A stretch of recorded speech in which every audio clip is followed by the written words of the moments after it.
Hello, everyone. Welcome to the Last Call podcast. I am your host, Arthur. For those of you who are tuning in from the Bourbon and BS podcast, I appreciate all the love and support and welcome in. But do not panic. You are going to get the same show, same vibe, and same energy you've always gotten from me and our guests. Just a little bit more polished. For those of you who still want a little bit more uncut, unfiltered, and more intimate conversations, make sure you sign up for our Patreon. Because for the low price of free $99, you can get access to behind-the-scenes interviews, content, recipes, and just some random ramblings because that's what we here do for you.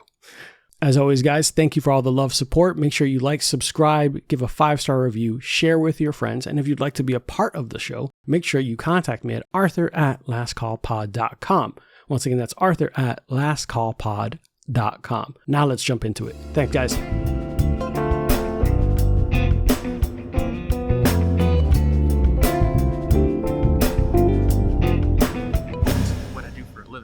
True. I'm used to censoring myself. Oh, 100%.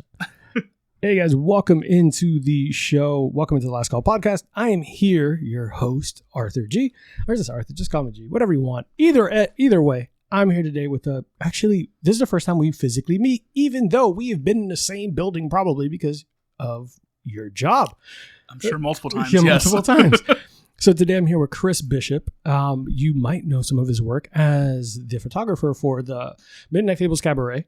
You might have seen some of his work as he photographs for Halloween Horror Nights. And you might also know him as an author.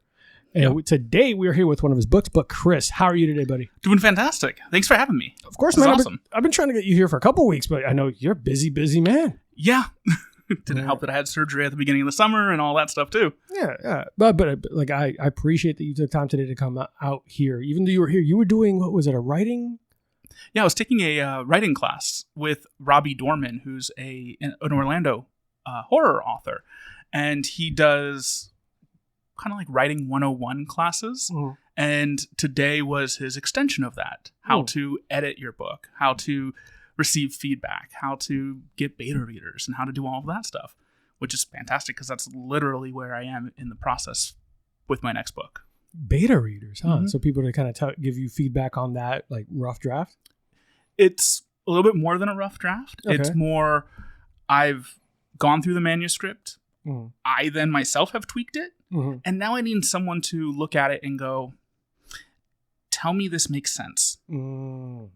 Because it makes sense in my head. I know where everything is. Yeah. I need someone else to look at it and see, does it make sense? That's a cool concept. I did not realize that there were beta readers. I know we talk about it when betas for video games, beta for programs, beta for things like that. It's the exact same thing. Huh. That's good to know. And I love the fact that there's an extension of the 101 because any creative will tell you that there's a point in the process as a creative, you know how to create, but the stuff afterwards, or after you want to put your product or put your ideas further out there, is sometimes foreign to people who are coming out and doing something for the first time. So that must have been really entertaining. It was. Interesting. It was. I took his first class in November. His Writing 101, how to make your first manuscript. And that was just get your story out there.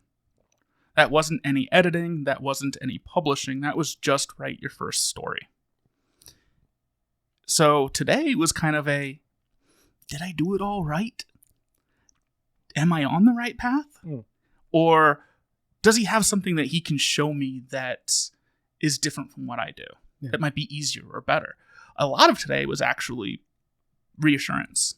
I like that. Yeah, it made me feel good. Actually, I had in my notes that you're doing good, Chris. Keep it up. I wrote that in my notes. Man, those positive words of affirmation, even though they're coming from yourself, like that's really helpful. Yeah. There are a lot of moments in every creative, because I think I keep saying the word creative as a creator or whatever, but as someone who is putting something of a piece of yourself out, either paper or onto a computer screen or onto a TV screen, you're hypercritical of yourself. Absolutely. Especially because you're comparing yourself to your idols, your mentors, the people that have made it. Mm-hmm. We see them at their like finished product, but we don't realize at some point they were like you and I. Like they're starting off. Well, and you're only seeing their final product. Yeah. You're not seeing all the steps along the way that they took. Uh-huh. You're not seeing all the pieces they never put out. Yes. But you're seeing everything for yourself. And when I work with people with photography, that's the same thing I tell them. Yeah. They will look at me and go, your photos are so good. And I go, the ones that you see are so good. Yeah. You don't see all the ones I don't put out there. Yeah. You see all of the ones that you don't put out there. That's 100% fair. There are episodes, there are reels, there are things that I've done, there are videos that I've done. And my friends would ask me, hey, I thought you were working on this. I was like, it's not done. I'm just mad at myself. It's like, it's trash. Like, meanwhile, like, hell, you walked in today and said that my photos are coming along strong. Yeah. And I still, like, every time I look at them, this is terrible. And I'm comparing myself to people like you, David Lawrence, David Mejia, like a bunch of the photographers, or you'll see those established YouTubers and photographers online. Yep. Which is crazy. For anyone who's listened to my show knows that I tell you not to compare yourself to anybody else. But as always, I could give good advice. Taking our own advice is sometimes the hardest thing to do. Yeah, man, because there's a point, man, you want to be there. So I'm glad that those classes exist. And where did you find out about this kind of class? Actually from Robbie himself. Oh, okay. Are you familiar with him? Like, yeah, I'm a fan of his, actually. Oh, no, like, are you guys friends? And We've become friends. That's fucking awesome. I know we'll get to it in a little while, but he's always at Spooky Empire. And I love supporting the authors at Spooky Empire. Mm-hmm. I'm always there selling my things. Mm-hmm. And it was a couple years ago, maybe 3 years ago, he was there and he looked really sad at his booth. And he had about 13, 14 books. Yeah. And he had a sign that just was like, oh, one book is 15 to 25, or all the books for whatever price it was. Mm-hmm. And I just started looking at his books and I went, okay, I want all of them. And he just looked at me like, no, seriously, which one do you want? I'm like, no, I want all of them. Mm-hmm. And ever since then, I've started reading his books, and turns out I actually had several already on my Kindle, and I didn't realize it was him and was already a fan of his. That is so fucking dope. Yeah. Like, to find out like that's your... Yeah, I was like, oh, you wrote this book. You wrote underneath. I love that book. And then he and I have just started like seeing each other at conventions. Mm-hmm. And then in November, it was the Spooky Empire that got canceled and then rescheduled for the end of the month. I was going to go to that one and I couldn't because of the reschedule. Exactly. And we were talking, and I was just saying, I wish I could do what you do. I can never finish a novel. I've tried writing multiple times, and I can never finish. And he goes, well, in 2 weeks, I'm doing a class on how to finish your first novel. If you want to come, you can. Mm-hmm. And I was like, okay, send me the information. He did, and I showed up, and I mean, it's in front of you. Obviously, you guys can't see here because unless you sign up for the voyeurism stuff. I have a copy of The Scare Zone right in front of me by Chris Bishop, and it's signed. So eat it, losers. Be jealous. But that's such a fucking awesome thing. You made a friend from a peer, well, someone that now is a peer. Yep. But at the time was someone you looked up to. You liked his books. You liked what he was doing. And he that quickly turned into a finished product. And now you're going to work on your second one, but we're not going to jump the shark yet. No. That's awesome, man. And it's in Orlando. That one was in the Orlando Library? Yes, this one was in the Orlando Library, yeah. Is that downtown? Yep. Oh, I love that place. I do, too. Yeah, it's so beautiful. It'd been a while since I'd been in there, so it looked a little different. Fuck. I'm getting old, Chris. Everything looks different. I feel ya. Well, I'm glad that you did that, and that allowed us the opportunity to do this in person. Like you and I talked about, it's much better to have these kind of conversations and do the interviews in person. Oh, yeah. Even though like online it's great and all, but there's something about, hey, we can fuck around, hang out, walk around the house, talk bullshit in between. So I'm ADHD, so it helps actually being able to put everything aside and then I am only focused on you right now. I don't know if you saw, I put my phone in my backpack. I turned it, even though it's on Do Not Disturb, it's in my backpack. I put everything away. That way I have nothing to distract me. So I have ADHD, but I have the flavor of hyperfocus. So if I'm locked into a moment, that is it. Nothing else. And anyone who shows up in the middle of that moment makes me angry. Yeah. They get... Yeah. If you see me like really doing something, don't talk to me. My wife knows that look. Yeah. It's, you see me fucking in a project. Why are you walking in here? Hey, what do you want to eat? Nothing until I'm done. Exactly. Shots of We'll text each other from inside the house just to be like, hey, I know you're working on this, but when you see this, come and see what I'm working on. Rosanna does that for me. She'll open the door and she'll open it slightly because if the door is closed, I'm doing something. She'll open it slightly based off like sounds. If it sounds like I'm playing video games, she'll be like, oh, whatever. Unless it's Madden, that makes me angry. I hate that fucking game. But if she sees... You need one of those lights that just say like on the air. I had one and it broke. Do not disturb. Yo, you know what? You're right. I want that sign. And someone, my roommate also said you should put a calendar about when the next guest is coming. We can make that. Shit, guys, we're gonna talk after the show, but I want a calendar. Because like he's like, hey, when's the next show? I was like, oh, next Saturday. He's like, you should probably make a calendar because I have no idea when the house is gonna be occupied. I'm like, I have it on Google. He's like, I don't check those. Whatever. But she knows if she sees me, she walks in and I'm like locked in on like Lightroom or locked in an episode and I have headphones and I'm playing with levels and I'm doing something back and forth. She's heard me talking to myself. Like, what the fuck? Like, what is going on with this track? Like, what is that squeak? Like, I'm getting pissed off the whole time. And I have a really good friend, Aaron. I give him a hard time because he's like, hey, man, like the volume's messed up on this. And I love him for it. Aaron, I love you for it. But it's when I'm angry about it or like, fuck, it's not him. It's me. Yep. I'm mad that somehow I missed a mistake or something like that. I'm like, what the fuck? So yeah, when she sees me locked in, she's just, it's like, ignore it. I was recording the audiobook for The Scare Zone. You've already done the audiobook. Working on it. I made it like 3 pages in and I noticed a typo and in the track, it's literally me just reading it and then I go, fuck. Of course I had to edit that part out, but when I sent it to my wife, I was like, hey, just see if this makes sense. I had forgotten to edit that part out. So she just hears this long dramatic pause followed by fuck. And she goes, what happened there? And I was like, I left out a word. That word is still missing in the physical copies. So you're saying this is one of a kind and whatever it does, a new version? Yes, the new versions are coming out in a little while. Yes. I got to power through all the copies I have first now. So if you want to buy a copy from me now, you can have the exclusive missing word versions. Yeah, you can. Yeah. It's like a Mad Lib. You can put your own word in there. Yeah, you can have fun with it, guys. You should do that, and they can find that book on Amazon, right? It is correct, or that is correct. It's on Amazon. So we're definitely going to be plugging that. So guys, make sure that you support him. We got all the way sidetracked, but hello, welcome to ADHD with Chris. Hey guys, welcome today. We have no idea where the fuck we're going with this, but this is gonna be great. No, I'm joking.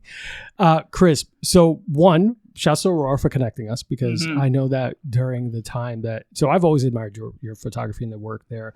And as the Sugar Mama has been trying to, that's Aurora, that's what I call her, the Sugar Mama, has been trying to make me expand my brand. She's like, we need to take pictures. We need to do stuff like that. We need to help you build a website. We need to, I need to do a fucking pitch deck. And I'm like, all the pictures I have look like trash. She's like, we could work on that. I have like 3 photographers. Just tell me when. And I ignored it. And then when I started doing the stuff for the show and I'm taking photos, she said, talk to Chris because he'll help you with some advice. I'm like, but I don't want to bother him. She's like, he's super nice. And Chris has been nothing but fucking pleasant. I sent him a photo. I was like, I don't know what the fuck I'm doing here. And he made it look like a masterpiece. And he's like, this is what I did. And it showed, who is this guy? So I really was looking forward to getting you in here and hearing more about not only your creative journey, but like what inspired you to get into this. So how did you end up in the world of photography to begin with? All right. So that I could go back to when I was a little kid wanting to take photos and, my parents never letting me play with the camera because it would run out of film. But really, back in the day, those rolls were expensive too. Yeah. I remember going to, when I was 8, going to the Petrified Forest. No, not Petrified Forest. That's the haunt around here. Out in Nevada, we went on a trip to Las Vegas, and we just went around, and I was taking pictures of rocks. So we get a roll of film back of just rocks. And I was happy with them. I liked them. My parents were not real happy with the fact that I took pictures of rocks. I guess they were glad I didn't bring the rocks home. And they developed those photos of rocks. Like, why do we have exactly 24 pictures of rocks? Yep. But then at, I guess it would have been 2011, I started getting more into social media and really getting into Halloween Horror Nights. And so fucking jealous that you get to do that too. That's one of those things that I started doing, and I just started looking at other people's photos. And I was like, oh, those are awesome. I want to do that. And I tried taking pictures on my phone, and of course, in an event like that, you can't take good pictures on your phone, No, especially can't. back in 2011. And I had a little point and shoot, and I just took that out there, and I got a few photos I was actually really happy with. And I wanted to get a DSLR, and I couldn't afford a DSLR, so I took out my little point and shoot. Yeah, did some photos, and I got really happy with what I got. So then over the next year, I saved up money and bought myself a really cheap DSLR. Bought a lens off a buddy of mine who was selling his, and started learning that. And then when Horror Nights came around again, I just took it out with kit lenses and my little nifty 50, my 50 1.5 or 1.8, I mean, and I still use that lens all the time. And do you still use that? I still use that lens all the time. I love the fact that you still kept it. Yep. Shout out to Ray, because he sold me my first 50, and I was like, for $100. He needed money to move to California. So shout out to Ray. We'll send him this. I will. I really will. He'll get a kick out of it, because even when I go up there, I always have drinks with him too. He's up in Jacksonville. Anywho, so I get sidetracked. But then 22 rolled around, and I started taking pictures at Horror Nights, and I believe that was the year they had the 20 Penny Circus show. And for anyone who's familiar with 20 Penny Circus, it was an adult magic show. Yeah. Where it was these two clowns, Carl and Tyler, who absolutely amazing people and fantastic magicians. And they just did this crazy sideshow mixed with magic. I mean, Carl would be known for stapling money to his ass, and he would very routinely walk on glass, and Tyler would be pulling quarters out of his nose. But I took a photo that year during that show, and I put it up on one of the forums for Halloween Horror Nights, and it got photo of the year for that. And is that one of the ones you sent me? Yeah, it was there's one with two clowns. He's popping out of a box, and Tyler's hitting Carl in the crotch with a sledgehammer, and he has a cinder block chained to his waist, and so he's breaking the cinder block. That one. Yeah. That's awesome. And then from there, that kind of made me go, oh, I'm actually decent at taking photography. People like my stuff. It's not just me. That's one of the first times I started sharing it. And it became a goal of mine to just keep going with that. And then after that year, I kept going, and people just liked my stuff. So I then ended up with Orlando Roller Derby, because my wife was on that team. Mm-hmm. And I started taking photos for them. And because I'm not a huge sports fan, so when I'm there, I feel like I need to do something. Yeah. So I was taking photos. It keeps me occupied, keeps me in the game. And I took photos for that. And that really is what led me to Burlesque. Because that's when there was a night about 10 years ago, 10 years ago. I don't remember. It was their hip hop show for Big Bang Boom Cabaret when they were at the venue. Oh, yeah. I remember the venue. Oh, rest in peace, the venue. And they needed a photographer. Their photographer backed out at the last minute, and one of the roller derby girls went to Gams Divine, who was also a hairdresser or hairstylist. And they were talking, and Hickey Ricardo was a roller derby name. And she basically said, it'd be really funny if you got Chris to come do your photos, because Chris gets super embarrassed. We like to fuck with him and just go by and yell boobies just to watch how red he gets. This started as a prank? Yeah. It started to troll you? Yes. And now... So they got tickets to go to the show as well, partly because they wanted to see how red I would get at the show. Oh my God. And I, of course, said yes, because I'm going to take money. If someone wants to give me money, sure, I'll do that. Mm-hmm. And I started doing that. Then they were actually really happy with the shots. The Derby people had a good time laughing at me. Mm-hmm. And I think I've missed maybe 2 shows since then. That's hilarious. And that's it. So, I mean, even now to this day, I shoot with Big Bang Boom Cabaret. I shoot for Midnight Fables with Aurora. I shoot with Foxy's Den. When they do the Burlesque Conservatory, I shoot their shows. And then I'll do some one-offs here and there with a couple other troupes as well. That is awesome. So yeah, very long, kind of drawn-out story. But no, there's a lot of steps to get there. We wanted your origin story, man. It doesn't matter how long it took, but like I do think it's comical that it started by trying to troll you a little bit. Oh yeah, absolutely. And they're like, hold up, we fucked around and found out and did something here. We might have gotten something here. We did this to mess with him, and he's thriving. He's doing well. So hell yeah. Yeah. That's awesome. And now, do you, like with Halloween Horror Nights, do they post your stuff too, or is it just like, hey, you take it and you post it online and they share? Or? In the past, okay. Yeah, first sure. of all, I do not work for Universal. No, I know you. I will make that clear. I do not work for Universal Studios. I am not one of the marketing people. No.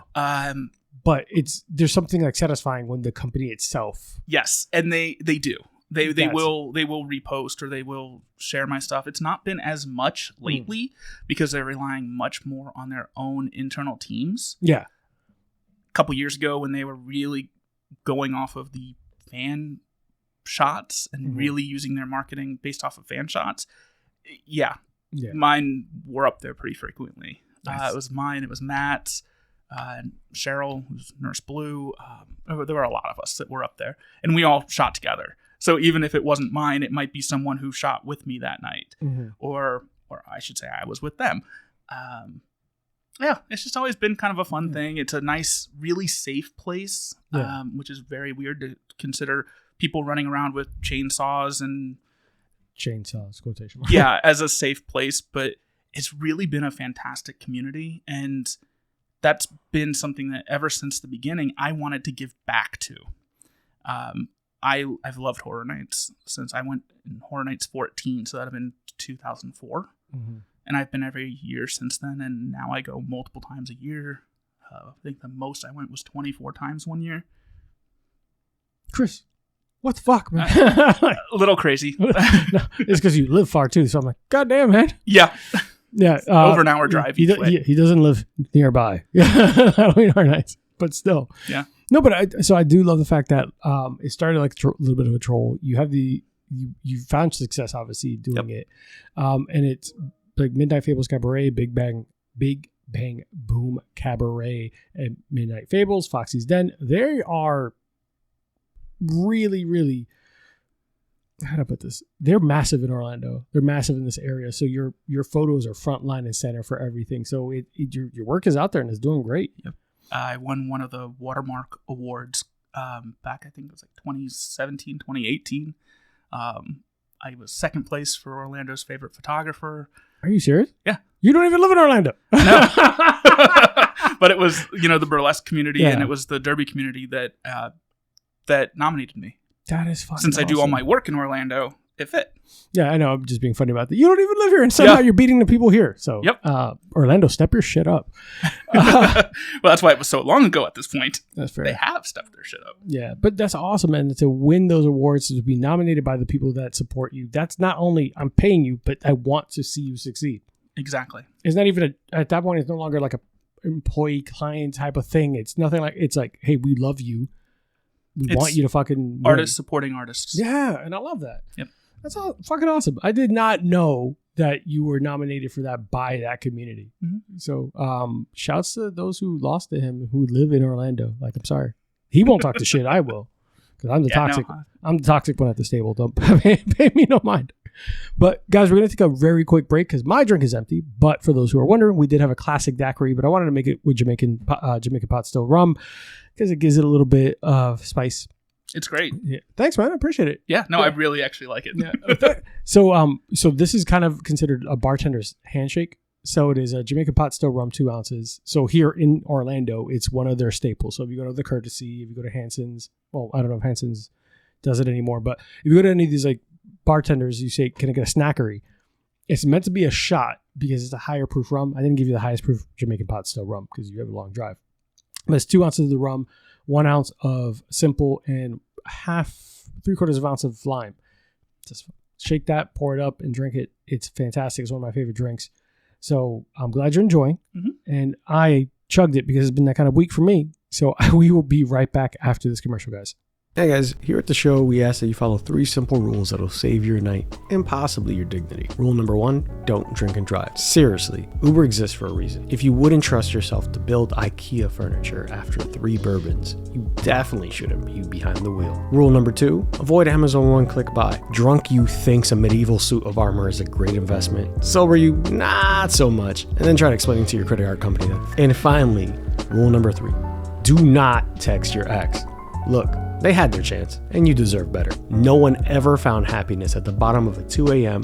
I miss you text. Move on, hydrate, and remember, you're better than that. Don't do that. Don't do that. Text literally anyone else. Text your Uber driver that you missed them, but not your ex. Seriously, all jokes aside, stay safe, do the right thing, and take care of yourselves. All right, guys, now back to the show. All right, guys, we are back.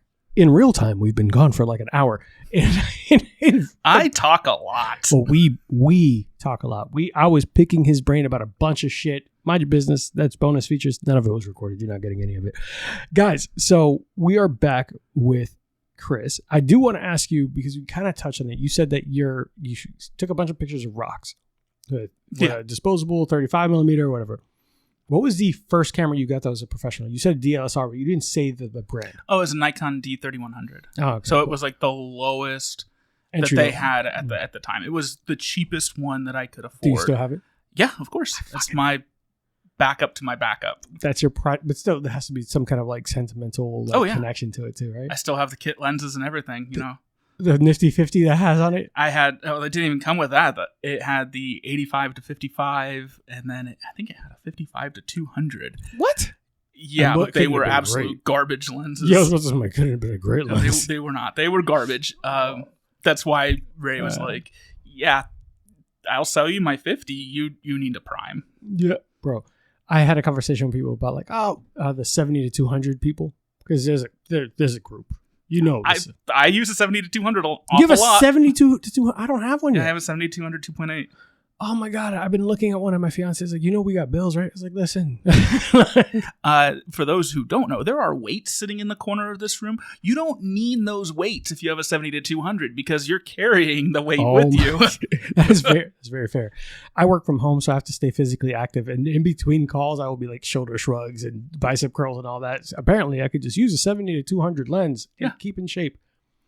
I follow a photographer is like Josh Chang or something like that, and he talks about Sony made a new 50 to 150 like 7 months ago or something like that, give or take. It was pretty recent, and he said this is significantly heavier than my 70 to 200. He's like, he kept picking it up during the video, but he's like, I'm not picking that thing up anymore. It's too fucking heavy. Yeah, I have back problems from my camera. Bro, these lenses, you'll see people who are at home and watching ESPN or people at like the NFL, anyone with those big lenses that are white with rings on it. That's what we're referring to. Mm-hmm. That's like space. 7200 is basically the entry level of that. Yep. Those photographers you see on the actual like field might have a 200 to 500 usually, or something wild like that. So you see these beautiful images are coming off of a lens that weighs about like half a person. That's why they have monopods attached to the lens, not to the camera, but to the lens. Yeah, because the lens and the monopod are holding up the camera at that point. The camera's 95% less like weight than the rest of it. Enough of that, because I know you guys are like, what the fuck are they talking about? I promise you, it makes a lot of sense. So a Nikon entry level was your first. Do you end up still shooting a Nikon? Oh, yes. I'm using a Z9 now, which is one of their top of the line, but actually like mirrorless lenses as well, or mirrorless cameras. Nice. Awesome, man. And what was the first, outside of the rocks, what was the first picture? Was it the Halloween Horror Nights, the one with the with the cinder block. Yeah. That was and the actually, like I sent you, for those at home, I also did, now today is July 26th. I just posted this morning a little carousel of Horror Nights photos. In there's one of Lady Luck from Horror Nights 21 where there's all this fog and she's standing on a stage or on a stairwell. That was done on just a little point and shoot. It's a beautiful picture. And it looks way better than point and shoot. Right? That's what everyone said. And fun fact, that's done in Sting Alley, which is where they filmed the intro for All That. You know, the 90s All That show. Sorry. No, that stairwell was in the intro to All That. That is awesome. Yeah. I just played the intro. There's a stairwell in there. Yeah. Holy shit. Yep. All right. So so the Halloween Horror Nights was the first time that you said there might be something here. Mm-hmm. And just everything afterwards was just magic. Yep. Well, and I really like things that have very contrasty shadows. I like shooting at night. I like shooting in the dark. It's natural for going and doing burlesque stuff as well, shooting stage shows, because you have to be used to shooting in the dark. You have to be used to shooting in really adverse conditions. I mean, I challenge anyone out there to this season at Horror Nights, go out there with a camera, walk around in the heat with 30 pounds of gear on your back in those giant ass crowds and try to take photos. It's really hard. And if you can do it, you have a really good knowledge of photography, even probably better than you realize if you're able to actually get some successful stuff there. And I imagine, especially because these performers and these actors are used to performing, when they see the camera, they kind of turn it on a little bit. Depends. They're not allowed to stop. They're not allowed to. They have a job to do. Yeah, they have to do their job. And I don't want them to stop for me. Yeah, but definitely they, like when they see the camera, they might do something that's still in their space. Yep. Yeah, they might not pose, but like come at you aggressively for the picture, which is a little bit of a pose. They're at Hallow Scream and SeaWorld, they have sliders. And sliders are the guys who have metal on their wrists, on their knees, and on their shoes. Sparks. And it'll spark as they slide across the concrete. Last year I had one tell me like, hey, I'm going to be here at this time. Can you come? We're going to do a little show. Come take pictures of us. So I'm literally laying down on the ground in the middle of SeaWorld, just on my stomach, while these sliders are sliding directly to me, pretty much hitting me in the face.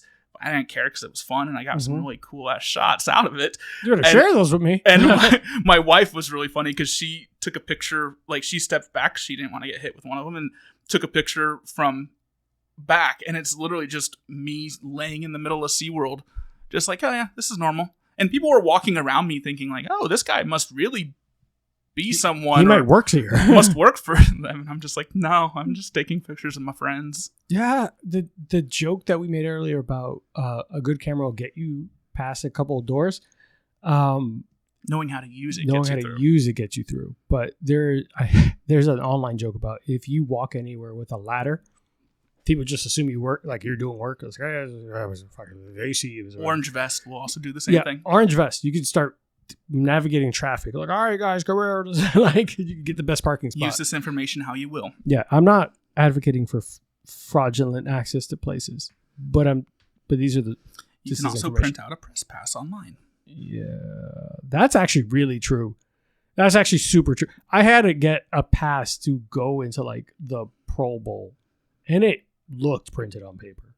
Yeah. They're like, just send us a picture of your thing. And I was like, this is like Kinko's? Like, I could have I could have made this. I could have laminated this and just walked by. Y'all need better security. Yep. But awesome, man. I'm glad, it's interesting that you stayed in that space too. Mm-hmm. For non-nerds space, we'll talk about that later, why you ended up sticking with Nikon. Because I think every brand has like what they're known for. Canon is known for like their colors are fantastic. Oh, absolutely. Like their color just schemes everything. You barely have to do any editing. It's not about shooting an S-Log or any of those logs anymore. Just fucking take the picture. It's beautiful. Once you white balance, you're good.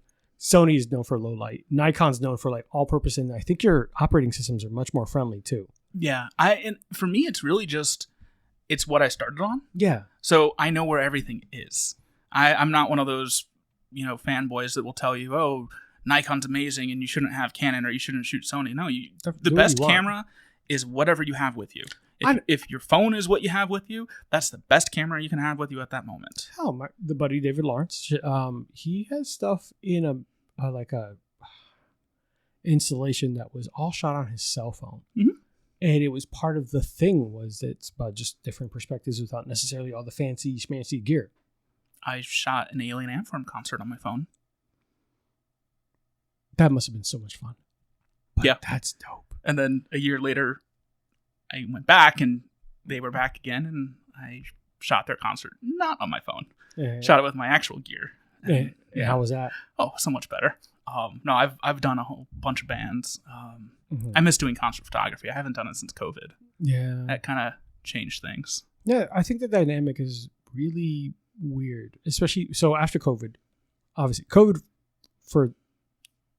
we always talk about like it's changed the way we do everything, but COVID did really impact a lot. Mm-hmm. And even after there's like, I would call them like aftershocks for Mm-hmm. it.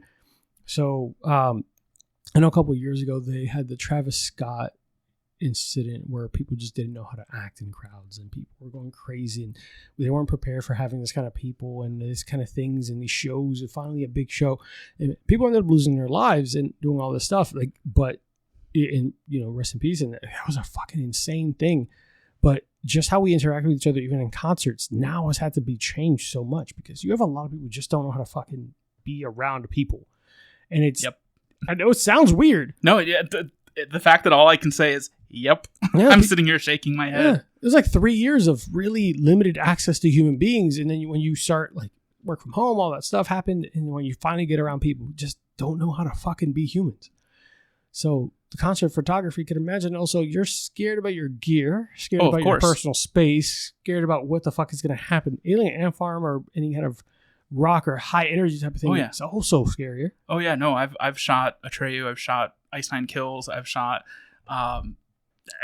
yeah, no, I don't want to go into all the bands that I've photographed, but I've done an awful lot. There was a time I was working even for a concert magazine and he sent me to a couple down in downtown Orlando. I forgot where. It was this little tiny bar. And it was just a metal show in there. And I was crammed literally against the stage for the shoot. And I'm sitting here with all my gear. I literally have my other lenses in my pockets because it's so... How big are your pants? Big. I'm a big dude. No, I wear cargo pants. And I'll wear usually long cargo pants so I can carry them in pockets. I mean, I had a 70 to 200 in my pocket. Yeah. That's a big ass lens. That's a fucking massive. I promise you, there are people listening to this. I don't know what the fuck they're saying. Imagine your forearm in your pocket. I know that someone's making a penis joke. Shut up. Shut up, David. Like it's another David Guetta. But that is insane. Yeah. I would be worried the whole time someone's gonna crack some shit. Oh, I was. I mean, there was a guy who, just to give you an idea about the type of concert this was, there was a guy who tried to crowd surf, jumped up on the stage, and then tried to jump off into the crowd, and the crowd was just like, no. And partied like the Red Sea? Yeah, it did, and then the band had to stop the show, and EMTs had to come in and take him out because he broke his leg. It was quite a thing, and I'm just sitting here going, oh, God, that wasn't me. There's a morbid part of me. Did you take a picture? No. Okay. No. I have a personal rule of if I'm photographing for, like, let's say, roller derby, mm-hmm. I will not photograph the crowd mm-hmm. because the crowd did not sign any waivers to be there. Mm-hmm. If I'm photographing, even at horror nights, I will not photograph guests. Mm-hmm. Now, if they ask me to, sure, but I will not include a guest in my shots. I will do everything I can to frame them out. Yeah. Burlesque, same thing, because you're not there to be photographed. Mm-hmm. So no, I would not. And even in like roller derby, if someone falls, my camera goes down immediately. Yeah, I put it straight down because they don't want that. Yeah. And there's no reason for that. I'm glad. Yeah. I'm happy you said that because like, I just making sure because there are people. There is a morbid part of me that wanted to go click. Yeah. But no. No, like I couldn't bring myself to want to, especially, okay, if they're an asshole, Even then, I might not want to, but I was like, Yeah. But if I was like at roller derby and someone got injured, no, absolutely the fuck not. I'm gonna do the take a knee, like fucking wait, Absolutely. make sure they're good. But if it like the person's been a piece of shit the whole time, I was like, I don't wanna. And I have, like, at roller derby, there's been plenty of times they've asked me, like, hey, did you get a shot of when that happened to see, like, how did they fall? Mm-hmm. And there's absolutely times I've had shots of people that have fallen, and that's the fall. They've broken something. Mm-hmm. And it's always, like, I'll send it to you, but I'm not including it in the album. Yeah, that's not part of the. If you want it, so this way you know how to prevent that injury in the future to see what caused the injury, Or even to send to your doctor to go, here's what I did. Yeah, cool. I'll send it, but I'm not putting my watermark on that. No, you didn't get that from me. No, well, it's more other people don't need to see it. Yeah, 100%.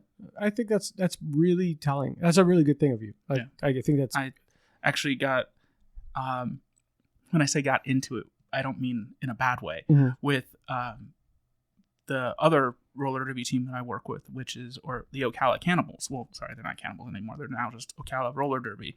Years ago, they were Ocala Cannibals. And my brain always still wants to call them Ocala Cannibals.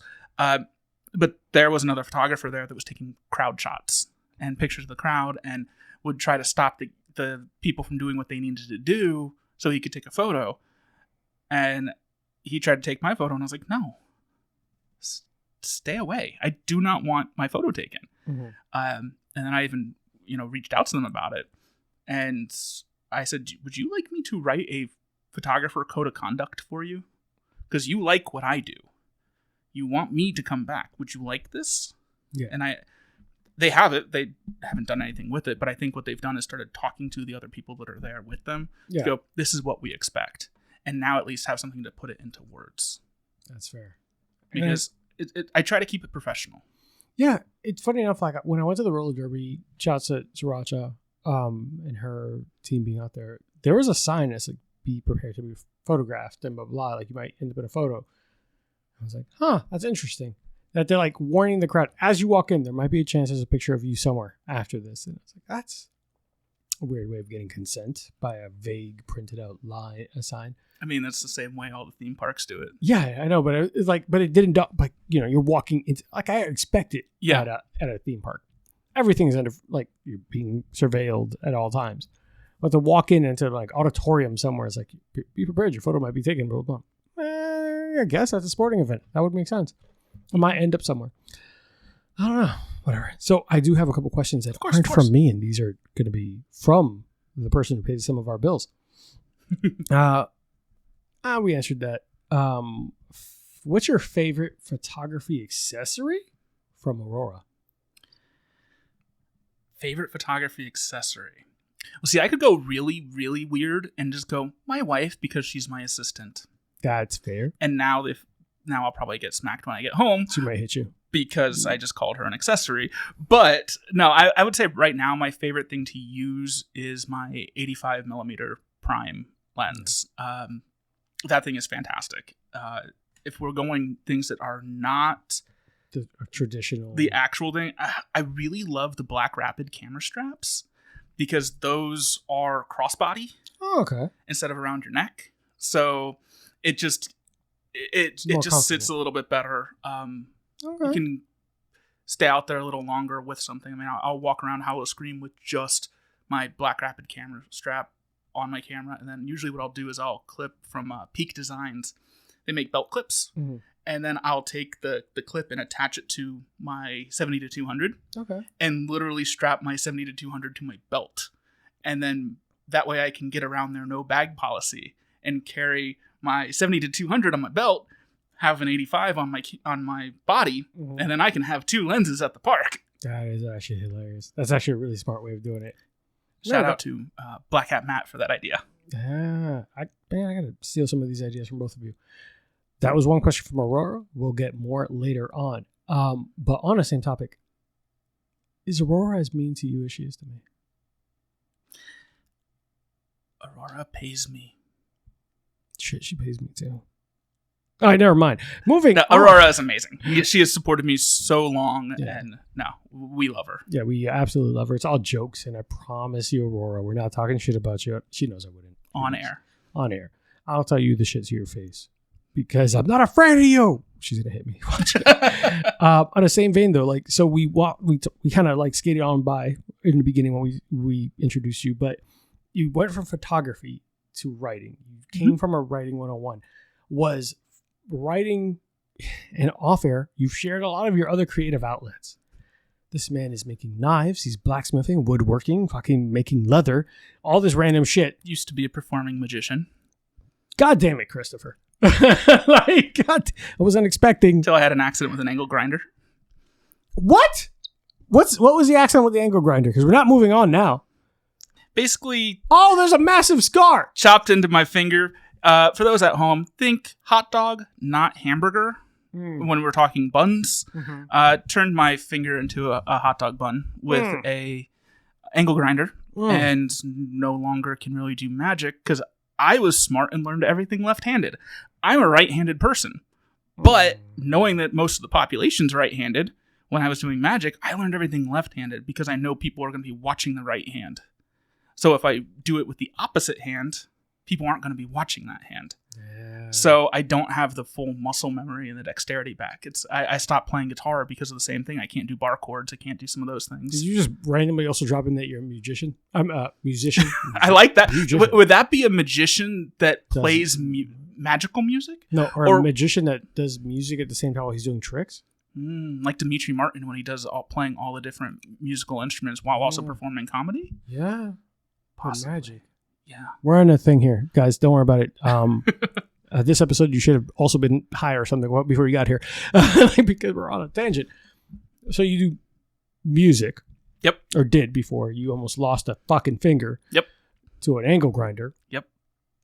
Did like magic, do leather work, do woodworking.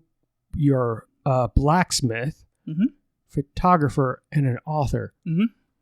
Is there a day that you sleep? Is it like scheduled? Is it like every other Sunday? And the other thing that we're not doing is we're not saying my day job. Yeah. Oh yeah. We're not doing that. None of those are my day job. And that's the funny thing for anyone who actually knows me knows, oh, I have a full-time job that I do. It's a whole ass 9 to 5. Yeah, no, I don't sleep very much. Truthfully, I really actually have a hard time sleeping. Oh, same here. Most of the time I am trying to be creative. Mm-hmm. Years and years and years ago, I shouldn't say years and years ago. I still have very severe depression. And years ago, I actually started reading a self-help book about it. It was from Chris Hardwick, the comedian who also does like the Nerdist podcast and those things. And he had a book that was about what it means to be a nerdist. And he basically just said that was someone who is a creative nerd, not just a nerd who likes Star Trek or Dungeons and Dragons or anything like that, but it's someone who is also creative with it. And I read his book and really started taking that into heart. And I just started I would let myself get obsessed with things and then find a way to turn it into a creative outlet. Yeah. So I myself as a person, I have to be creative at all times. Yeah. And even if I'm just sitting there, if we're watching a movie, I might be editing photos. I might be drawing the cover to my next book. When my wife and I are at Spooky Empire, we're selling, earrings and art and all sorts of stuff that is stuff that I've drawn or that she's made. And I'm always making something. Yeah.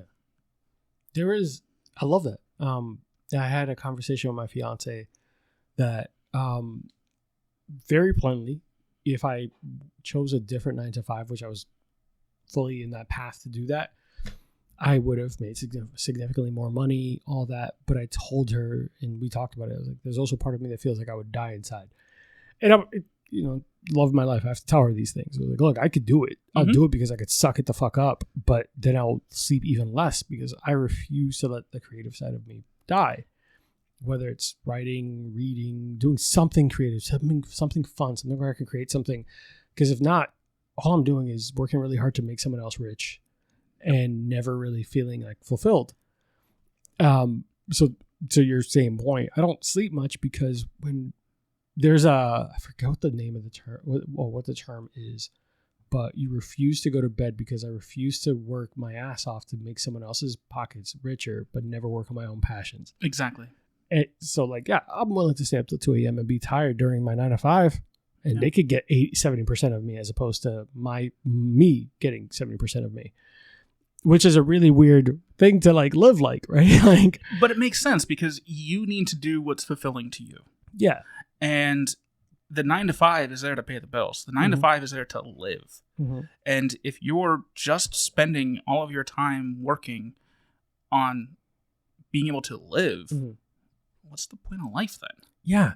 Because you need to still be able to put things out there into the universe that's going to be meaningful and impactful to you. Yeah.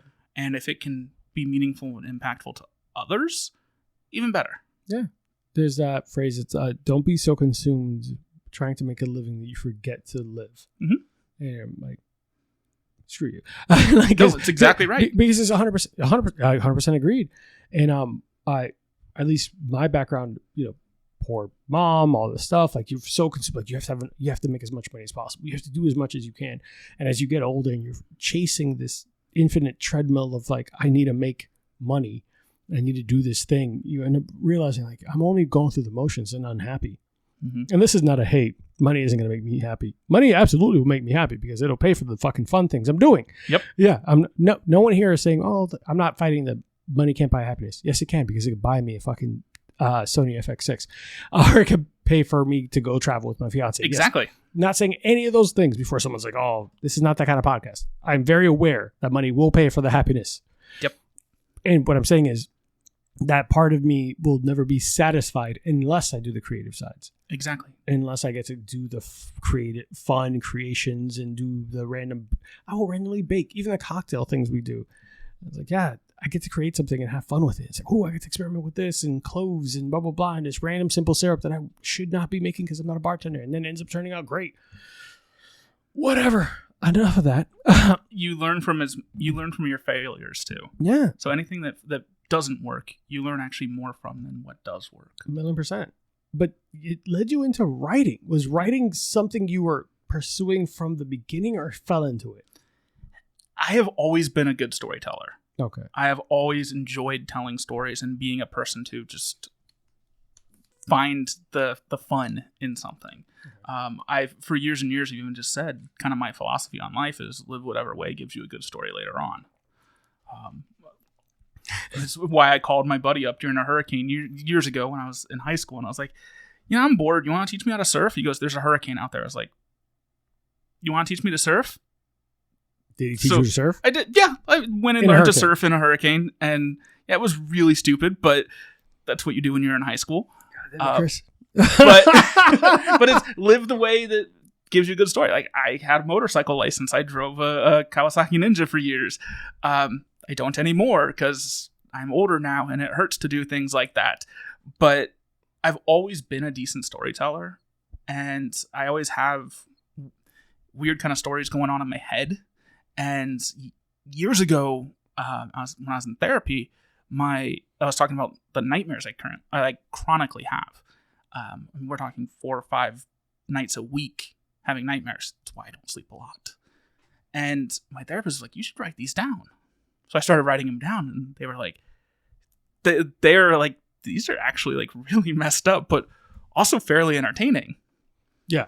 The scare zone actually did stem from a nightmare. I was about to say that. I'm like, that probably would have been a great starting point for that. Absolutely it is. The scare zone is basically take Halloween Horror Nights. So the scare zone, let's be clear for everyone listening at home, is your first book. Yes. First novel. I started it 5 years ago, and I could never finish it.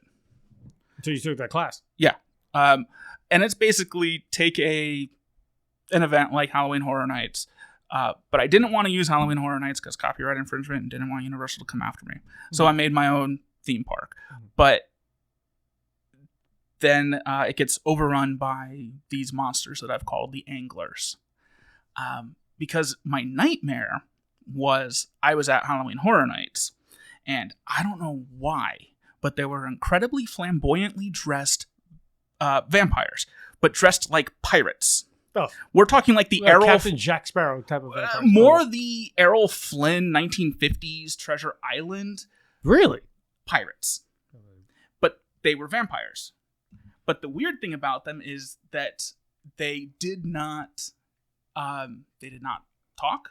They did not make any noise. They had this blue glow, like this electronic blue glow coming out of their mouth. Now, I don't know why they did that, but that was where my brain went that night. Yeah. Like your first image there. Mm-hmm. With the big ruffly stuff and the coat and the really big hat with the feather in it. Yeah. Mm-hmm. So that was the stem of the book. Is here was this nightmare where these creatures were running around with this blue glow coming out of their throat. And I didn't know why, but I started going, that might be kind of fun to try to figure out a story. So I came up with this idea that they're more based off the anglerfish. Because, they're the little fish that has the big, the little glowing light thing that's, don't go towards the light. Yeah, 95% of the people who are listening right now only know that fish because of Finding Nemo. Yes. Well, and then it was really funny because right when that book came out was maybe 3 weeks after the internet blew up with the little black anglerfish that just came up to die. It went to the light and came to die, and everyone was like, oh, they're way smaller than I thought. Yeah, they're tiny. But it was really good promo material for me because I was going, hey, here's this fish. Here's my story. Read my book. That's awesome. But yeah, no, it turned into something from a nightmare. And even the next book that's getting ready to come out, that started as a nightmare.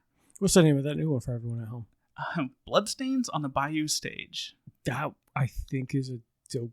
If you haven't seen the cover, because I know you shared the cover online. I did share the cover just on Thursday. Yeah. I just finished it up. Yeah. So it gives very much New Orleans, downtown, Bourbon Street vibes with this, like we talked about it online, we talked about over text, like this cosmic horror vibe. Mm-hmm. And I love the look of it. So what do you want to talk to us about? Oh, yeah, I don't mind. Yeah, go ahead. It is basically my love of folklore. I've always been fascinated with this idea that all these cultures have oddly similar folklore. Mm-hmm.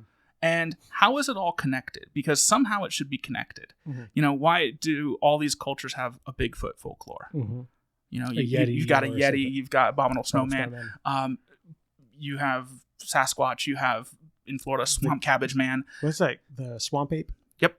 Mm-hmm. But they all have this very similar folklore. So my idea was that they somehow have some commonality to it. So Bloodstains is actually the beginning of a series in which I have an investigator who is going around and investigating these different events that are happening across the world that the locals are attributing to whatever it is in their area. Whether it is, for this one, they're attributing it to the Axeman returning. The serial killer. The serial killer, yeah. Who also taunted the newspaper by saying, hey, if you're playing jazz, I will not kill you. So the town literally in the 20s became alive with It's a music. Real story too. Yeah, that's a for anyone story. listening home, I've read about it. Yeah, I was like, and nobody died that night. Yeah. One of kind of the theories is that was kind of his night that he escaped. Mm-hmm. People were so focused on like, we got to be playing jazz and be busy, and like, all right, let's be in the streets, because he's actively looking for a place not playing jazz, and he used it as a like red herring, like lead you somewhere deflection else. To get out. Yeah.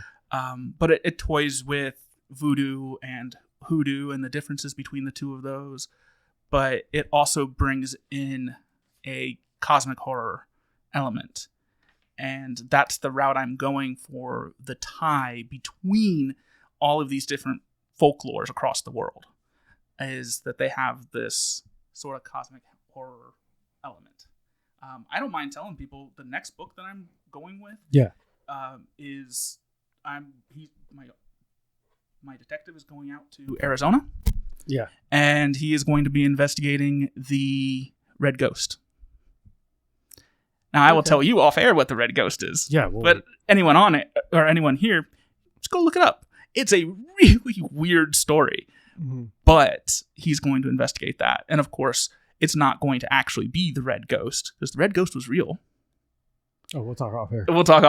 The Red Ghost is real, or was real, and has a really weird story behind it.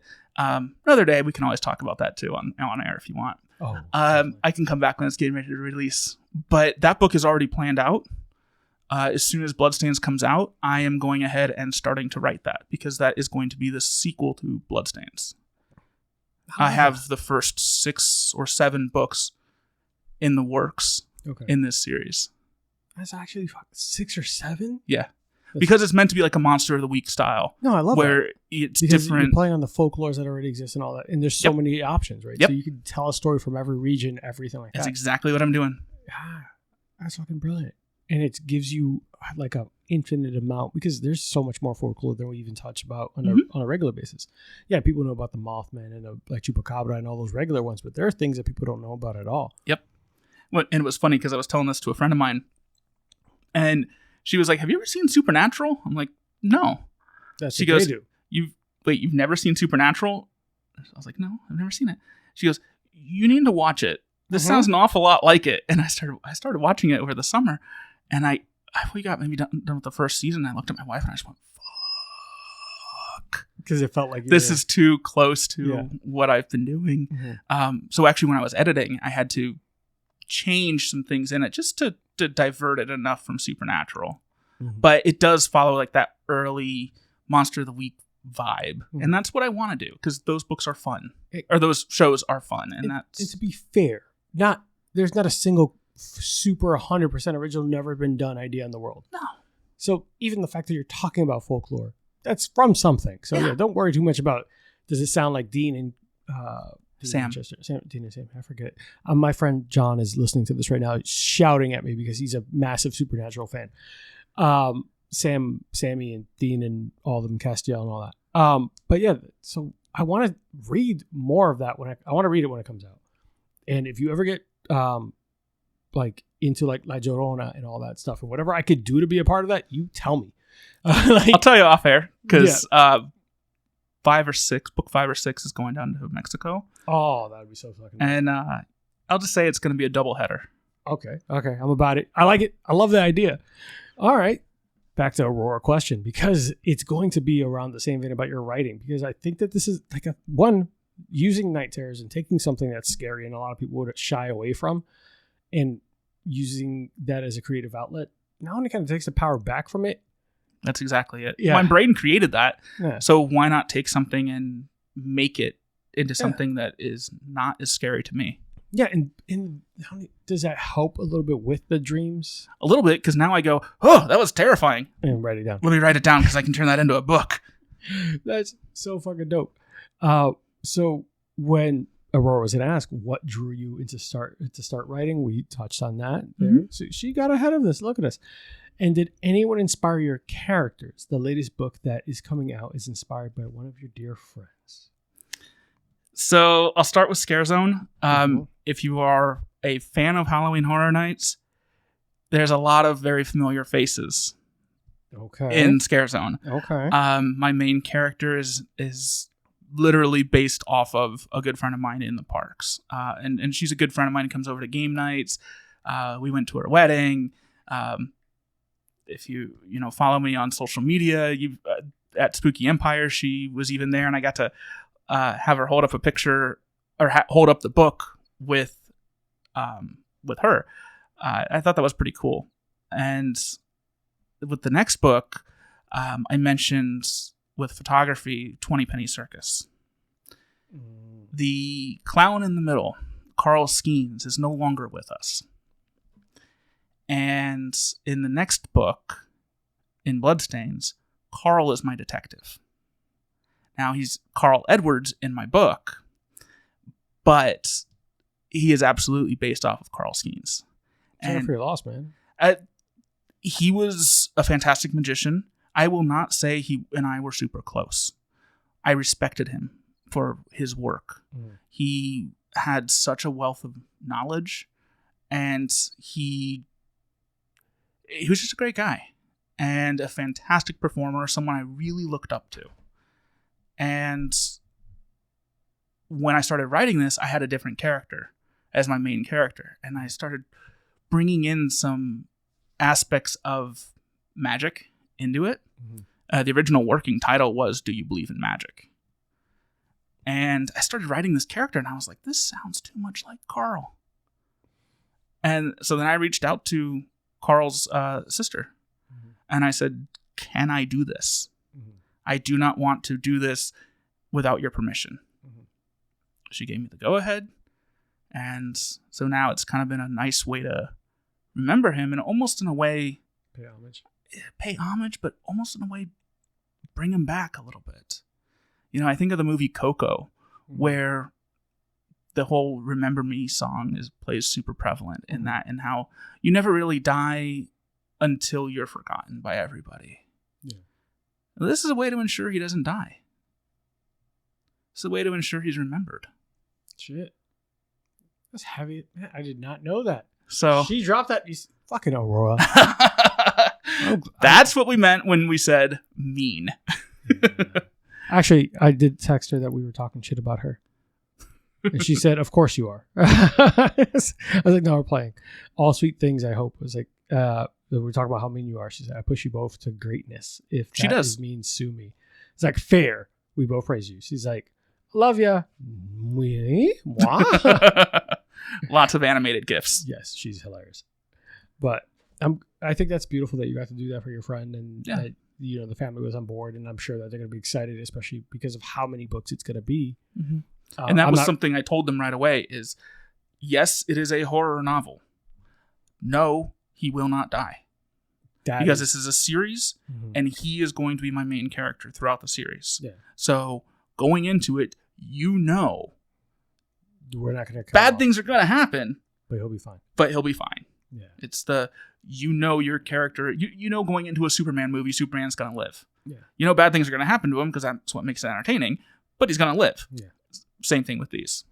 I love that. And it also gives him a good sense of comfort that, like, I don't have to read a book where he gets killed again. Yep. Or something happens to him again. Because in the Scare Zone, I wrote a character in there purely because I needed somebody to die. I needed an emotional hit. So I wrote this character just to die. Apparently that has been like, a lot of people have told me, like, I did not expect that. And I'm like, how did you not expect that? That character's literally written just for that point. There's no characterization to them, nothing. They're like, but I liked her. And I was like, cool, but she's written to die. Literally my notes for that character, because I make like little D&D character sheets for each of my characters in my book. You do not. Yeah, I do. So like I go through and know charisma score? Yes. But I do go through and know like exactly what each person is and who they are. And literally for that character, it just has in my notes, dies. That's it. I have nothing in my notes for that character. That's hilarious. I'm not going to tell you who it is because you have the book in front of you. I'm not going to. I don't want you to. But no, there is a character in there that is 100% written. Just so I was saying that people are surprised with a certain character death in the Scare Zone, and I literally wrote that character just to die. I made those D&D spreadsheets just to see like who each character was, and gave them the charisma scores, and gave them everything that you would have on a D&D sheet. That's awesome. But my sheet for this one character simply said dies, and that one has surprised the most people. And I'm like, I needed to just have a bigger emotional hit. Going back kind of full circle to the beginning of the podcast when I mentioned Robbie Dorman in his class, that was one of the things he had recommended was if you need something just to characterize your person a little bit more, cause them trauma. Emotionally fuck them up. And so it was, oh, okay, I need to fuck this character up even more.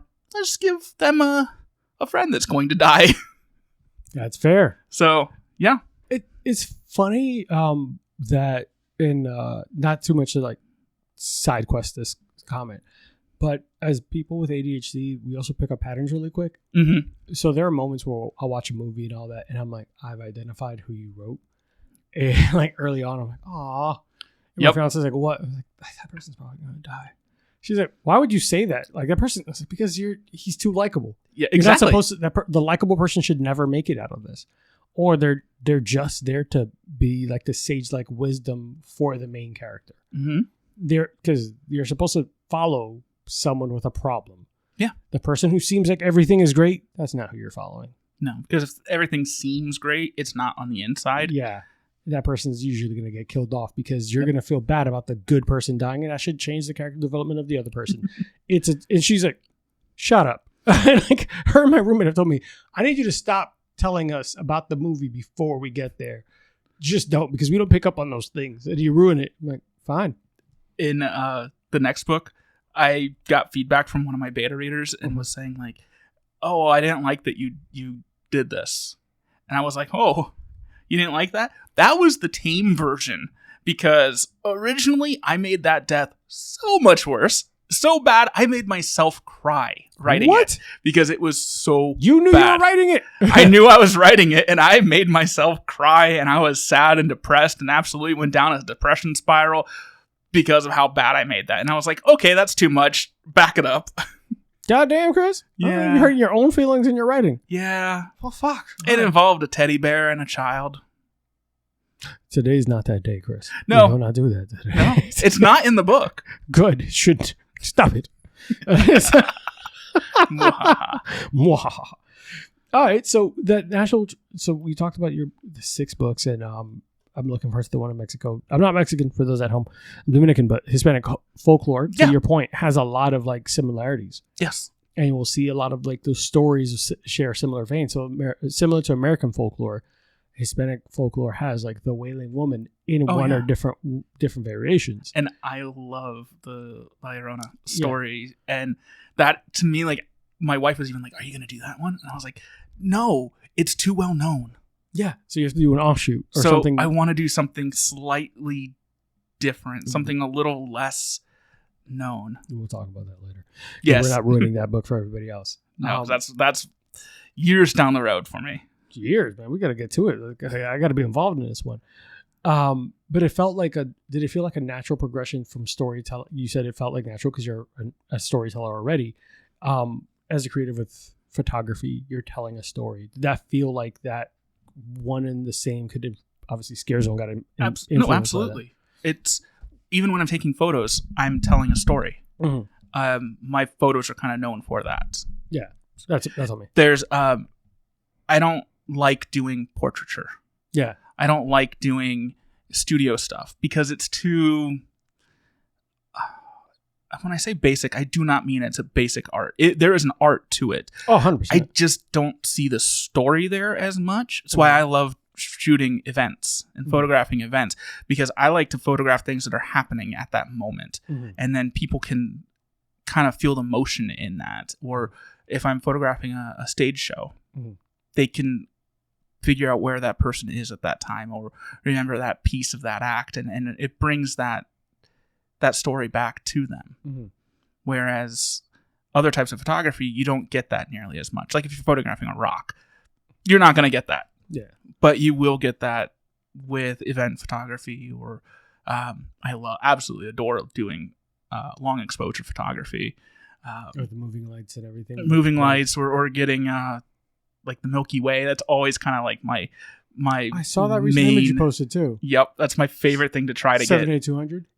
No, that was with a 24-70. Oh, look at you. Yeah. Fucking show off. 24-70, 2.8. Yeah. Goddamn. All right. Well, fuck around. So, because I think I do appreciate that, because I think if we go back to Burlesque, they're telling a story. They absolutely are. They like that whole event, the outfits, the personas, everything. They're telling a story. Shouts to Midnight Tables Cabaret, obviously a sponsor. Obviously, I want you to go there. Obviously, I want you to spend your money there and tip well, because these ladies are killing it, bro. Like, they're doing shit I would never go up there and do. Mm-mm. But they are, like, even if you talk about when they did the Mask of the Red Death, that was such a good show. Yeah, fantastic. Obviously, they won a Fringe, and they did the show at the Plaza live. They're telling a story without words. Yeah, they might have a little bit of a narrator, but what they're doing on the stage is fucking awesome. And being able to capture that in like photography moments, in those like snapshots of that moment, and it's being able to build a context in that, is a form of storytelling in itself. It is, and we were talking off air that I deliver, depending on the show, between 3 to 5, sometimes up to 600 shots per show. Yeah. And I don't know what is going on in the performer's head. So there might be aspects to their story that they're telling that I may not see. So if I'm only going to deliver 6 photos per act, they may not get the pieces they really wanted. So if I'm giving an act 30 or 40 photos, they're going to be able to maybe share that story through photos. They could make a post of 5-6 photos and share the story of their act that way, which is why I do as much as I do. Yeah, that's fair, because if you might have interpreted what they were doing in one way, and to them that's not what I wanted. That's not who I was trying to depict myself as. You caught me in a moment, which is great, beautiful, but that's not who that character is supposed to be in this. And you allow them the opportunity to select that choice. It's like choose your own adventure. Exactly. Yeah. So definitely a lot of work, obviously, but that's why they choose you. That's why they keep coming back, right? Yep. Because you allow them to do what they do well. And safely. Yeah. I want to put that out there. And safely. No, 100%. And Chris told me about his process with his wife, who's also involved, shows up and gives them also kind of helps in assistance, not the accessory. She can say the things that I can't say or would not feel comfortable as a male saying. And it's not necessarily that I feel uncomfortable saying it, but it is I don't want someone else to feel uncomfortable saying it. Yeah. Or having a male say it to them. I'll say the thing, because, hey, it's not sure I can say the thing. There are a lot of creepy dudes out there, and Chris is not one of them. And it also helps create that space where they could feel even more comfortable, because burlesque is already a very vulnerable thing. Mm-hmm. They're out there. Some of the burlesque conservatory, a lot of these ladies and gentlemen are new. And, it's already such a, vulnerable spot to be in, to shed everything and be up there performing and worry about your steps and also worry about how you look and worry that now there's photography involved. So this is going to be there forever. So whatever helps to create this atmosphere where they can just be themselves and give you and themselves the best product, right? If we just think of it as hey, you're not going to be able to photograph them all if they're not comfortable. So whatever helps. And it's also a good time for you and your wife to spend together too. I'm sure that's the best part too. There's way worse ways to make money on a Friday or a Saturday night. Yeah. But you mentioned the conservatory, and that ends up being one of my favorite shows that they do. I don't even know if I've told Aurora this, but that ends up being one of my favorite times because usually 2 or 3 weeks before the show, or I should say shows, because they at this point are doing 2 back to back. Yeah. 2 or 3 weeks before that, I get to go into one of their classes and I do headshots with them. And usually I have another photographer there with me who will do full body shots. In the past, I've done both. Recently, we've been splitting it up, but it's been nice to at least have a consistent face to be, I'm the person who's going to do your photos. I will be the one who's at the show. Let me tell you how I work through this, and give them kind of that safety net of familiarity. And you build that relationship. They get more comfortable. They know it's a familiar face. It's all that. Yeah. Yep. And I love that. Recently, I'd say since October, I've been sitting almost dead center, front row, almost dead center. I used to stay off to the side a little bit, change some gear. So now I've been staying in the front, and that way, at least it's also giving them that, somebody that I know is in the front row. Even if we met for 5 minutes and I did photos for you, but you felt comfortable enough, at least I certainly hope you felt comfortable enough with me, that I'm the one who's also going to do your show photography. I'm going to be the one doing the promo stuff for you. It's hopefully enough to make people feel comfortable. Yeah, man. And it's such a vulnerable and intimate art that being comfortable is tough. But if they can have that little bit of comfort, I'm happy to be that person. I'm sure they're happy to have you. It's been years of doing it now too. So they know Aurora likes working with you. I'm sure that everyone there likes working with you. And you wouldn't keep going, right? I was going to say, I don't think I'd be asked back if they didn't. Yeah. And it's fair. I love that. I love that you guys have created that space. Aurora and the burlesque troupe and all that, they've created a space where people can be themselves. And if you're part of that process, that's why when she said, your family, of course, you can stay here. That's dope. That has to be rewarding too. That has to give back a little bit, feeling like the pictures came out fantastic. And part of that is because they felt comfortable being comfortable with me. Absolutely. So that's awesome. They share their art. I share mine. I do that with concerts. I do that with any sort of thing. You share your art. I'll exchange mine for yours. I like that. I like it a lot. So, as we start to close out a little bit, are there any other projects or anything you got coming up? I got a couple more questions. Yeah, we've pretty much mentioned everything that I've been working on, because the book. It's the books, the photography. I mean, we're gearing up for horror nights, so I'm going to be out there a lot, 3-4 nights a week. I might fuck around and join you one night, just so I can practice some shit. You should. Bring your camera. You got the gear to do it. Don't I ever? Unfortunately, guys, my bank account hurts. Photographers have gas. Get all the shit. Yeah, bro. There's every other day you could buy something and say, hey, but did you get this SD card reader? It's much faster. So this and this and this. Oh, you got that? Cool. But you should get a backup card because you don't ever know. It's like, okay, so I need 2 of these cards that are $200 each. Oh, yep. Cool. And I need a specific reader because it's like an Express A something. What the fuck are you talking about? Yep. I can't just read this on my normal camera thing. Nope. Need a different reader. Why? Aren't they the same shape? It doesn't count. Do it differently. Yep. I hate you. I hate all of you. Enough of that. We can go real in the weeds on photography stuff. Yeah. What's one piece of advice you would give anyone who's coming into photography, and not from your style? Because you would describe your style as more storytelling and not necessarily portraiture. This is a piece of advice that works for anything, not just photography. This works for whatever type of creative endeavor you want.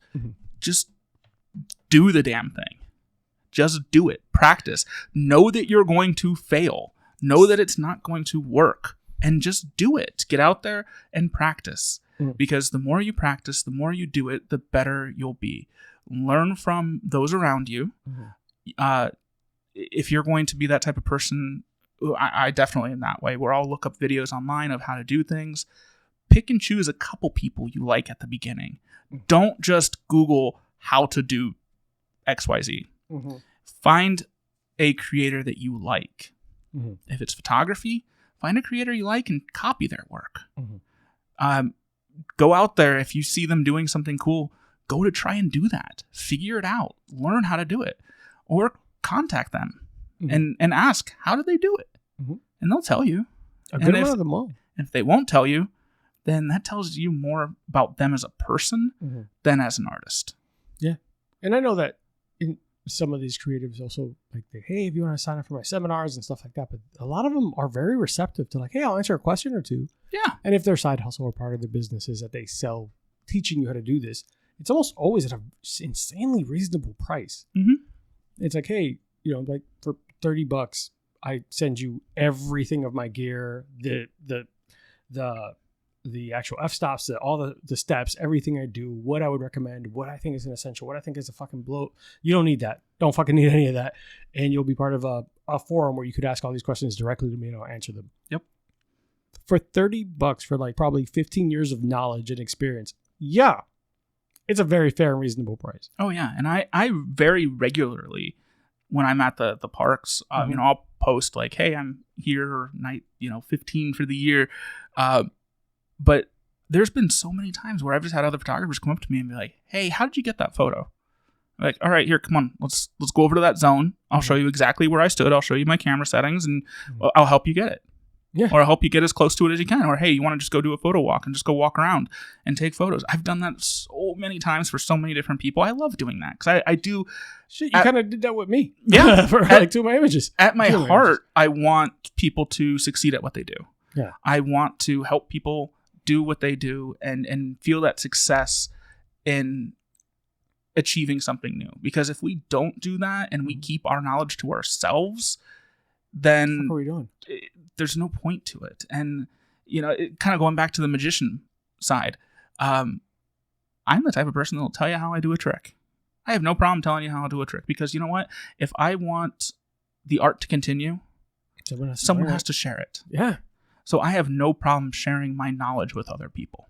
Not a gatekeeper. No.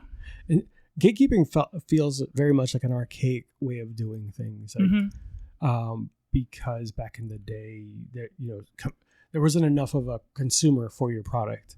So you had to be the only show in town, right? Now there's so many different avenues for people to use the same skill sets or similar skill sets, at least at its base. And no matter what, there's always someone better than you. Yeah. Yeah. Get over yourself. There's always someone better. Yeah. There's always people that are worse. Yeah. And there's always someone, there's almost always someone better that doesn't realize they are better. Mm-hmm. Like they're meaner to themselves. Like, nah, I'm trash. It's like, I love your shit more than the motherfucker making $1,500 an hour. Yep. I'm like, okay. Just put yourself out there Yeah. and do the damn thing. Fair. I like that piece of advice. And it's, you guys didn't get to see it, but I was like, oh, God damn it. Because he's right. Because as a creative, it's the most frustrating thing to know that what's holding you back from success is starting. Mm-hmm. Like, just fucking go suck at something for some time. Fail. I just keep the mantra in my head that fail literally just means first attempt in learning. I'll write that down somewhere. First attempt in learning. I think it's awesome because it is the truest thing I can tell you. Like, I even the show took me a while to get off the ground because I didn't want to put out bad product. Mm-hmm. I was like, I don't want to do something bad. I don't want to do something poor. And to this day, I'm still making mistakes. And I'm still learning. And every week I try to get better. And most people aren't going to notice those mistakes. Yeah. And here's the fucked up thing is I want my friends to notice them because I want them to notice them before it gets to someone who's not a friend. It's proving to you who's listening to you, who's paying attention to you. Yes. Because even in my book, I've noticed mistakes. And then when someone else notices a mistake, I'm like, cool. You just proved to me you read my book. I would so much rather that because you just proved to me that way. And also, if there's mistakes in there, I know there's mistakes in there. There's typos in there, whatever. I'm human. Humans make mistakes. 100%. If it was all AI written, it would probably be terrible. Well, yeah, it'd be terrible. There may not be as many mistakes, but it is not written by a human. Humans are fallible. Yeah. In that vein, shouts to Vaughn, shouts to Kim, shouts to Aaron. Aaron and Kim give me advice on a weekly, like, hey, I noticed this. Hey, I really like this. Hey, I didn't enjoy this. And Aaron, as hypercritical as he is, I appreciate it. And I will be the first to say this on air. He's going to get a shout out. I am the first to say that there are moments I'm like, fucking goddamn, and I'm not pissed at him. I'm pissed at myself for letting similar mistakes happen. But I love the fact that he listens. And he's like, hey, I'm just rooting for you. I'm not trying to give you a hard time. I was like, I don't think you're trying to give me a hard time. Sometimes you can be rude, but sometimes you can be a dick. Maybe fucking relax. but still, like, I love the fact that you're listening. So shout out to him, Kim every week, Yvonne every week. There are episodes, and she's gonna punch me in the shoulder when she hears this. There are episodes I know my fiance hasn't listened to, and because I know she's super busy, but I know she doesn't listen because she's busy and does all this other stuff. But there are moments that I'm like, I wish one day you'd be like, hey, I noticed this inconsistency in something. I was like, thank you. Thank you for calling me out because I fucked that up. But you know what? You've put yourself out there. Mm-hmm. You've put something out there that potentially can outlive you. Mm-hmm. And I eat terribly. That's... I'm not speaking because I see me. I know my belt size. But whenever you're creating anything, you are creating a possibility of something outliving you. And I mentioned Coco earlier with that whole remember me aspect. You're creating something that will keep you remembered. We remember people like Pablo Picasso.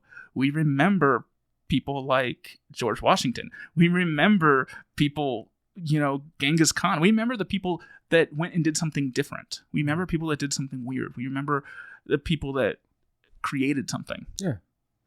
We don't remember the people that just live their life the way they were told to live. Yeah, we don't remember the people who took the safe route. Yeah, who just chilled at home and did the 9-to-5s and did the normal things. And the world is interesting because of the weird people. Yeah, be weird, do the weird thing, do the unique thing. Just do the damn thing. And I'm stealing Robbie Dorman's thing. Just do the damn thing. Shouts to Robbie Dorman. We're gonna send you this episode and a lot of shout outs. So definitely appreciate you. All right. Well, Chris, where can everyone find you and where can everyone support you? I know on Amazon we could find The Scare Zone. Yep, The Scare Zone. I do have a website, chrisbishopbooks.com. Mm-hmm. Wow, I even flubbed my own website. I like this sometimes. But I'm on social media, every platform. Chris Bishop Photography, Chris Bishop Photos, Chris Bishop Books. You want to see my knife and leather making stuff? Is Chris Bishop Woodworking. Which, by the way, I would have bought a knife from you to bring today if I knew you made knives. I don't even need a knife. There's always a there's always a reason to come back. Yes, perfect. Good call. Yeah, but there's so many different ways you can find me. Awesome. Dark Deceptions Creations is my wife's company, but that's what I work for when it comes to like Spooky Empire. Mm-hmm. So if you're going to Spooky Empire in the fall, find the Dark Deceptions Creations booth. We'll be on a corner. We've already booked our booth. We'll be there. Hell yeah. So awesome, man. we were just there at the last one. We'll be there again. Yeah. Awesome. So really, you can't not miss find me. you. I can't not find you. As long as you look up Chris Bishop Photography or Chris Bishop Photos, you'll find me. Oh, you'll be posted all over the page too. So definitely going to be sharing all that. All right, well, guys, if you like what we are doing here in the show, support those who support us. Obviously, Aurora Fable, Midnight Tables Cabaret, and Chris Bishop is going to be all over our socials during this when this episode releases. So make sure that you're following, liking, subscribing. If whatever you can, purchase his book. I'm going to be reading Scare Zone now that I have a copy. It's autographed, so mind your business. And if you want an autographed copy, find me on social media, and I'll send you an autographed copy. There we fucking go. And if, like I said, be safe, drink responsibly, don't do anything crazy, take care of yourselves, and do the damn thing, do the creative thing, and take the risk, man. What the fuck's the worst that's going to happen? You tried. That's the absolute worst that'll happen. You tried. Mm-hmm. All right, guys, take care and be safe. See you next week. Hey, guys, today's episode is brought to you by Burn, Termite, and Pest Control. I first met Joe Byrne on Full Frontal Nerdy Show and decided to give his company a try. They have been the best pest service I've ever had. From flexible scheduling, attention to detail, fair pricing, and everything you love about a small business, I highly recommend Joe Byrne and Burn, Termite, and Pest Control. It's a family-owned and operated business with over 30 years of experience in termite and pest. You can reach Burn, Termite, and Pest Control at 321-297-7985. Once again, 321-297-7985. And let them know Bourbon and Bullshit sent you. Thanks, guys. See you next time.